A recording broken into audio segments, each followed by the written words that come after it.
Olá, tudo bem com vocês? Hoje, dia 308 da nossa leitura da palavra em ordem cronológica, nós vamos ler o capítulo 22 do livro de Mateus e o capítulo 12 do livro de Marcos. Vamos à leitura?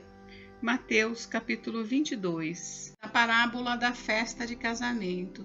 De novo, Jesus lhes falou por parábolas, dizendo: O reino dos céus é semelhante a um rei que preparou uma festa de casamento para seu filho. Enviou os seus servos a chamar os convidados para a festa, mas estes não quiseram vir. Enviou ainda outros servos, dizendo: Digam aos convidados: Eis que já preparei o meu banquete, os meus bois e animais da engorda já foram abatidos, e tudo está pronto. Venham para a festa. Mas os convidados não se importaram e se foram, um para o seu campo, outro para o seu negócio. Outros, agarrando os servos, os maltrataram e mataram. O rei ficou furioso e, enviando as suas tropas, exterminou aqueles assassinos e incendiou a cidade deles. Então disse aos seus servos: A festa está pronta, mas os convidados não eram dignos. Vão, pois, para as encruzilhadas dos caminhos e convidem para o banquete todos os que vocês encontrarem. E saindo aqueles servos pelas estradas, reuniram todos os que encontraram, maus e bons, e a sala do banquete ficou cheia de convidados. Mas quando o rei entrou para ver os que estavam à mesa, notou ali um homem que não trazia veste nupcial, e perguntou-lhe: Amigo, como você entrou aqui sem veste nupcial? Ele emudeceu. Então o rei ordenou aos serventes: Amarrem os pés e as mãos dele e atirem-no para fora nas trevas. Ali haverá choro e ranger de dentes, porque muitos são chamados, mas poucos são escolhidos. A questão do imposto. Então os fariseus se retiraram e consultaram entre si como surpreenderiam Jesus em alguma palavra, e enviaram-lhe discípulos juntamente com os herodianos para lhe dizer: Mestre, sabemos que o Senhor é verdadeiro e que ensina o caminho de Deus de acordo com a verdade, sem se importar com a opinião dos outros, porque não olha para a aparência das pessoas. Assim sendo, diga-nos o que o Senhor acha: é lícito pagar imposto a César ou não? Mas Jesus, percebendo a maldade deles, respondeu: Hipócritas, por que vocês estão me pondo à prova? Mostrem-me a moeda do imposto. Trouxeram-lhe um denário, e Jesus lhes perguntou: De quem é esta figura e esta inscrição? Eles responderam: De César. Então Jesus lhes disse: Deem, pois, a César o que é de César, e a Deus o que é de Deus. Ouvindo isto, se admiraram e, deixando-o, foram embora. Os saduceus e a ressurreição.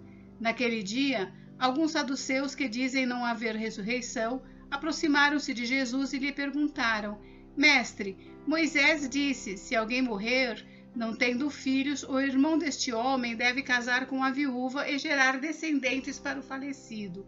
Ora, havia entre nós 7 irmãos. O primeiro, tendo casado, morreu, e não tendo descendência, deixou sua mulher para seu irmão. O mesmo aconteceu com o segundo, com o terceiro, até o 7º. Por fim, depois de todos, morreu também a mulher. Portanto, na ressurreição, de qual dos 7 ela será esposa? Porque todos casaram com ela. Jesus respondeu: O erro de vocês está no fato de não conhecerem as Escrituras nem o poder de Deus, porque na ressurreição nem casam nem se dão em casamento, mas são como os anjos do céu. Quanto à ressurreição dos mortos, vocês nunca leram o que Deus disse a vocês: Eu sou o Deus de Abraão, o Deus de Isaque e o Deus de Jacó? Ele não é Deus de mortos, e sim de vivos. Ouvindo isto, as multidões se maravilhavam da sua doutrina. O grande mandamento. Entretanto, os fariseus, sabendo que Jesus havia silenciado os saduceus, reuniram-se em conselho, e um deles, intérprete da lei, querendo pôr Jesus à prova, perguntou-lhe: Mestre, qual é o grande mandamento da lei? Jesus respondeu: Ame o Senhor seu Deus de todo o seu coração, de toda a sua alma e de todo o seu entendimento. Este é o grande e primeiro mandamento. E o segundo, semelhante a este, é: ame o seu próximo como você ama a si mesmo. Destes 2 mandamentos dependem toda a lei e os profetas. O Cristo, filho de Davi. Estando reunidos os fariseus, Jesus lhes perguntou: O que vocês pensam do Cristo? De quem é filho? Eles responderam: de Davi.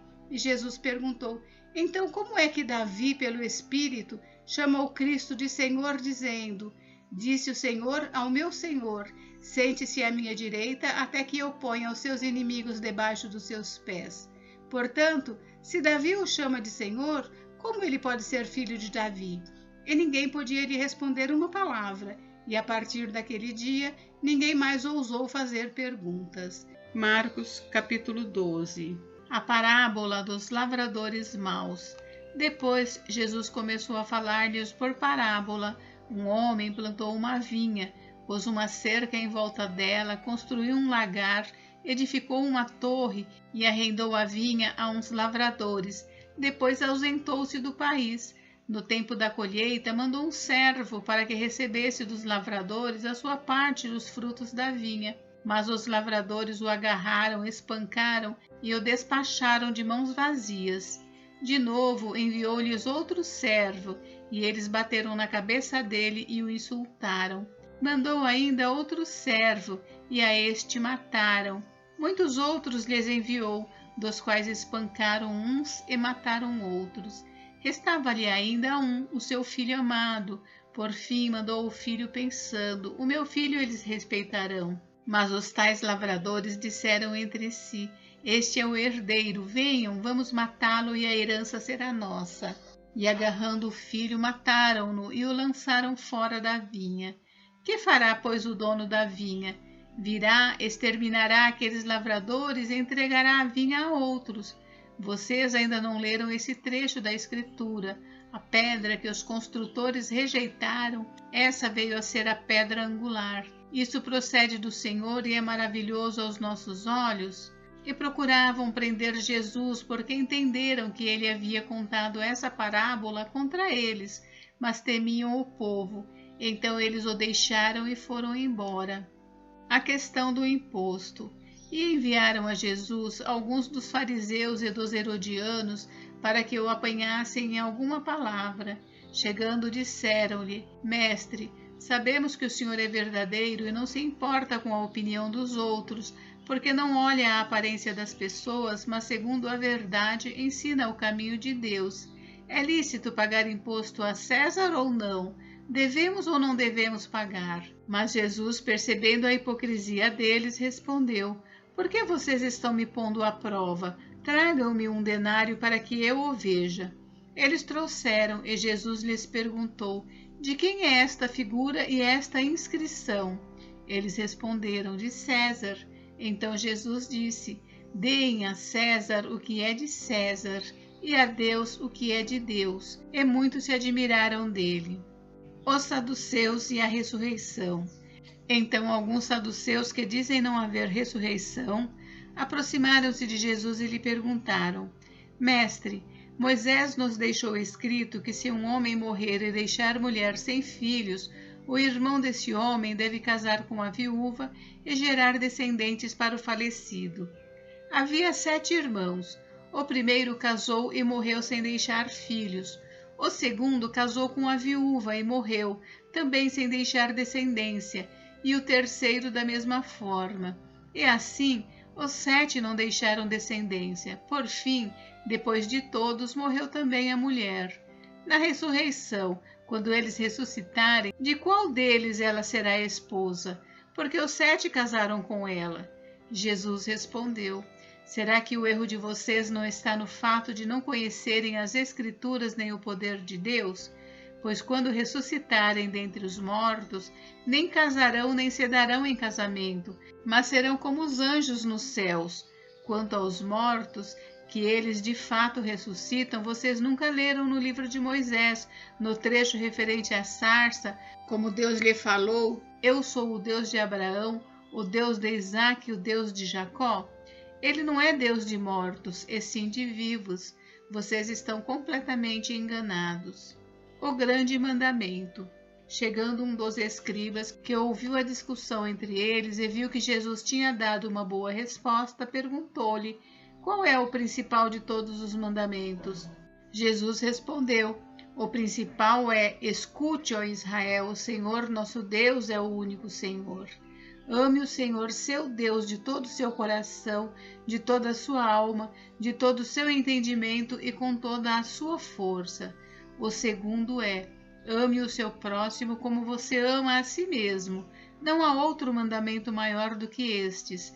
Então o escriba disse: muito bem, mestre, e com verdade o Senhor disse que ele é o único, e não há outro além dele, e que amar a Deus de todo o coração e de todo o entendimento e com todas as forças, e amar o próximo como a si mesmo, é mais do que todos os holocaustos e sacrifícios. Vendo Jesus que o escriba havia respondido sabiamente, declarou-lhe: você não está longe do reino de Deus. E ninguém mais ousava fazer perguntas a Jesus. O Cristo, filho de Davi. Jesus, ensinando no templo, perguntou: como dizem os escribas que o Cristo é filho de Davi? O próprio Davi falou pelo Espírito Santo: disse o Senhor ao meu Senhor: sente-se à minha direita, até que eu ponha os seus inimigos debaixo dos seus pés. O próprio Davi chamou Cristo de Senhor. Então, como ele pode ser filho de Davi? E a grande multidão o ouvia com prazer. Jesus censura os escribas. E ao ensinar, Jesus dizia: cuidado com os escribas que gostam de andar com vestes talares e das saudações nas praças. Buscam as primeiras cadeiras nas sinagogas e os primeiros lugares nos banquetes. Devoram as casas das viúvas e, para o justificar, fazem longas orações. Estes sofrerão juízo muito mais severo. A oferta da viúva pobre. Sentado diante da caixa de ofertas, Jesus observava como o povo lançava ali o dinheiro. Ora, muitos ricos depositavam grandes quantias. Vindo, porém, uma viúva pobre, lançou 2 pequenas moedas correspondentes a 1 quadrante. E chamando seus discípulos, Jesus disse: em verdade, lhes digo que essa viúva pobre lançou na caixa de ofertas mais do que todos os ofertantes, porque todos eles deram aquilo que lhes sobrava. Ela, porém, da sua pobreza deu tudo o que possuía, todo o seu sustento. Gente, encerramos por hoje, mas amanhã tem mais. Fiquem com Deus, Deus abençoe vocês. Até amanhã.